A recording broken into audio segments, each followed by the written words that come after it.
यदि तू परमेश्वर के वरदान को जानती और यह भी जानती कि वह कौन है जो तुझसे कहता है कि मुझे पानी पिला, तो तू उससे मांगती और वह तुझे जीवन का जल देता। मैं एक छोटे गांव से आई हूँ और अधिकांश छोटे गांव की तरह यहाँ वास्तव में कुछ भी रोमांचक नहीं होता। सब लोग एक दूसरे के व्यवसाय को जानते हैं, चाहे अच्छा चाहे बुरा और बदसूरत। ओह, कैसे वे बदसूरत को ज्यादा याद रखते हैं। इसलिए जब एक दिन मैं इस यहूदी आदमी को कुएं के पास मिली, वो इस शहर की अब तक की सबसे बड़ी खबर साबित हुई। वो दोपहर का समय था और मैं शहर की बाहरी इलाके में स्थित कुएं के पास गई। इस समय कभी कोई बाहर नहीं जाता और इसीलिए मुझे आश्चर्य हुआ इस आदमी को वहां बैठे हुए देखकर। अब मुझे कभी भी उम्मीद नहीं थी कि वो मुझसे बात करेगा, इसलिए पानी के लिए पूछना तो दूर की बात है। सब जानते हैं कि यहूदी लोग सामरियों से व्यवहार नहीं रखते, लेकिन इस आदमी में कुछ तो अलग था। और उसका रूप काफी सामान्य था, लेकिन उसकी आंखों ने मुझे कैद कर लिया। उसमें चमक थी, मानो स्वच्छ पानी के झरने जैसी। कि मैंने खुद को उसकी गहराई में देखा और आश्चर्यचकित हो गई जब मैंने उसमें अपना प्रतिबिंब देखा। मैंने खुद को पहले कभी भी किसी और की आंखों में नहीं देखा था। और तभी वो आदमी बोला, यदि तू परमेश्वर के वरदान को जानती और यह कि वह कौन है जो तुझसे बात करता है, तो तू मुझसे मांगती और मैं तुझे जीवन का जल देता। उसने कहा, जो कोई यह जल पिएगा वह फिर प्यासा होगा बार बार, और जो कोई वो जल पिएगा जो मैं उसे दूंगा वो फिर से प्यासा न होगा।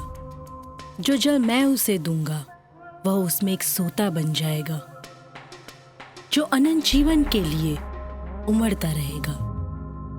मैंने उससे कहा कि हे प्रभु, कृपया आप मुझे उसमें से कुछ जल देंगे ताकि मुझे इस कुएं में वापस ना आना पड़े हर रोज बार बार। और पता है उसने मुझे क्या कहा?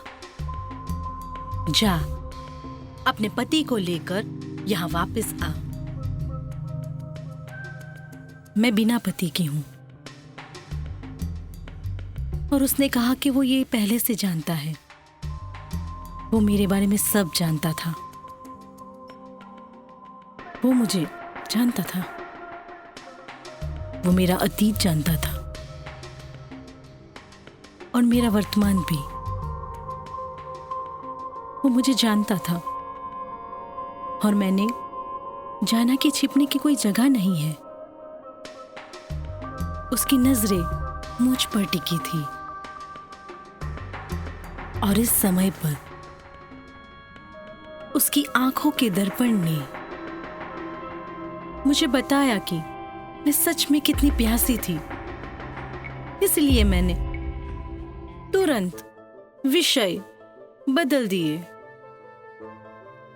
मैंने उसके भविष्यवाणी के वरदान को देखा और मैंने उससे यह पूछा कि हमारे बाप दादा ने इसी पहाड़ पर परमेश्वर की आराधना की, तो फिर यहूदी क्यों यरूशलेम में आराधना करने पर जोर देते हैं? और फिर उसके जवाब ने मुझे चौंका दिया। समय आ रहा है, उसने कहा, और वास्तव में आ चुका है, जब तुम्हें क्या कहा गया है उससे फर्क नहीं पड़ेगा, बल्कि तुम कौन हो और परमेश्वर के सामने तुम्हारा जीवन कैसे जीते हो उससे पड़ेगा।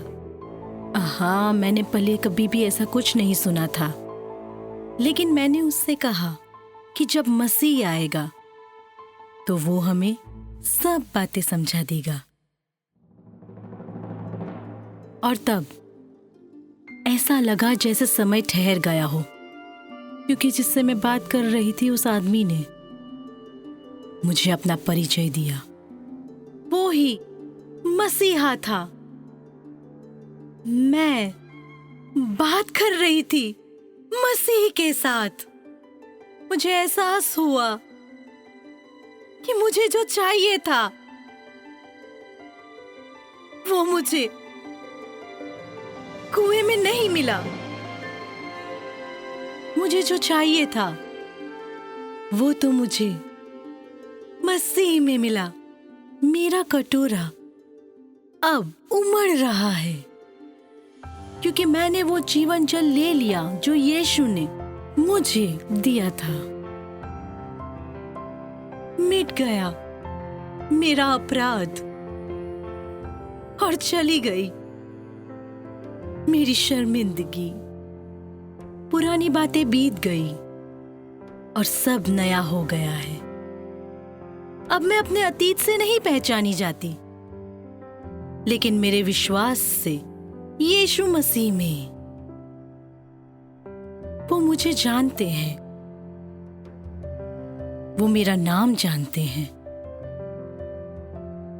वो मेरे बारे में सब जानते हैं और वो मुझसे बहुत प्यार करते हैं। और मुझे बस इसी की जरूरत है।